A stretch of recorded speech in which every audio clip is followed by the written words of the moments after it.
వికారాబాద్ జిల్లా తాండూరులోని నారాయణ స్కూల్ బాగోతం బయటపడింది. పాఠశాలకు 7వ తరగతి వరకే అనుమతులు ఉన్నా 10వ తరగతి వరకు విద్యాబోధన కొనసాగిస్తున్నట్లు వెలుగులోకి వచ్చింది.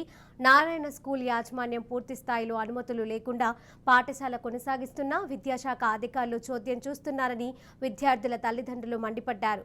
ఈ విషయంపై తాండూరు మండల విద్యా అధికారి వివరణ కోరగా నారాయణ పాఠశాలకు 7వ తరగతి వరకు అనుమతులు ఉన్న విషయం వాస్తవమేనని ఒప్పుకున్నారు. అనుమతుల కోసం దరఖాస్తు చేసుకున్నట్లు తెలిసిందని అన్నారు.